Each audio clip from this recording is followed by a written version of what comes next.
there doesn't have to be a box. You know, you could be in a loving relationship and not even live together. You can be that many different kinds of relationships. Yeah. Have to look in a way. That is the biggest lesson that I continue to learn through my relationship with Brandon, my partnership with Brandon, because I am a byproduct of all the shoulds that exist. Like, my relationship should look like this. We should be doing that together. If we're in love, it should be like this. And it's like, none of that is real. You have to figure out what works for you and for your partner. And sometimes even being willing to go there and accept that what you think works for you doesn't actually work for you. Or what you think you need, maybe it's a nice to have, not a must have. I think it can be hard for people sometimes to identify where are the things in their lives that they're just doing because they should do, that they're just like things that they haven't questioned. I know you've gone through a lot with identifying this and sitting with that. Like, do you have any thoughts on how one could identify like where these shoulds are still living in their life, and how do you go about addressing something like that?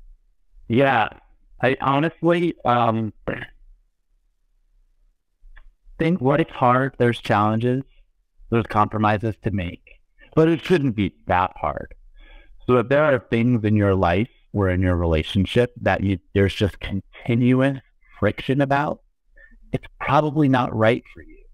Like, even if it's one of those shoulds, if you continuously struggle with it, your partner continuously struggles with it, or together you're struggling with it, maybe you should just tear it down and find something to replace it.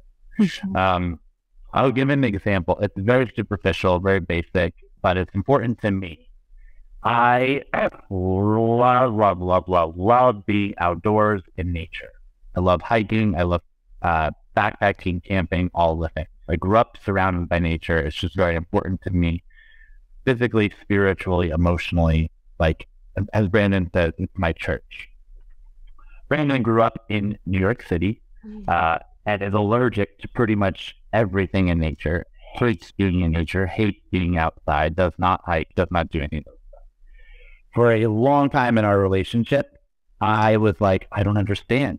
I'm gonna marry this man. He should want to hike with me. Like, he should see how important this is to me, and he should go on hikes. And like, if we're in a meaningful relationship, we should be adventure partners and be traveling the world, camping all over the place. Like, all those should were in my head about what our relationship should look like. But we continued to have friction about it because Brandon was like, I don't like hiking. I get allergic every time I go out. I'm not putting myself through that experience. What don't you get? And so I had to finally sit with it and go, what does this mean? What value am I putting on this thing? What am I associating with Brandon hiking? I associate, that means he loves me. That means that we're in a good, healthy relationship, the kind of relationship I want to have. And that's in my head. That's not in Brandon's head. And I'm with Brandon. We're two people in this partnership. That is not my fantasy world that I get to create. So this is causing friction. What do we do about this? Do I give up Brandon so that I can find somebody who hikes? That's no.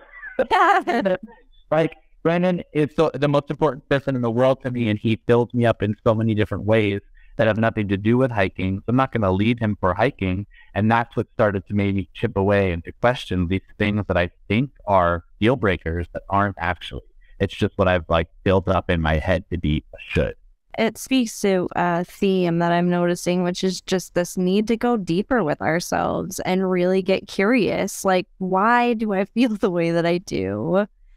It's not so simple just to stay on the surface level of an issue and kind of go back and forth about it there. It's like we really have to be willing and to chip down, to like get down into the core of something and say, this is what's important to me.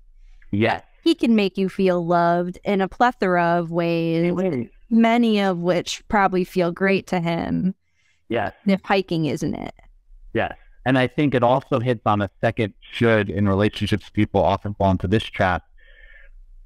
it was easy for me to think, oh, well, if Brandon's not into it and won't do it, then that means I need to give it up because it's not something that works for Brandon. So therefore I can't do it. To be with Brandon, I have to give it up. But that's also not true. Like, no one is saying you have to have the same hobbies as your partner. You have to do all the things you like to do together. Like, hiking has now become something I do for me with myself and with a couple friends that I have that also share that value. I don't have to give it up, and I don't have to share it with Brandon. There's a third option here. And I think that's often what people don't realize, is they think it's left or right, and they don't realize they can just go forward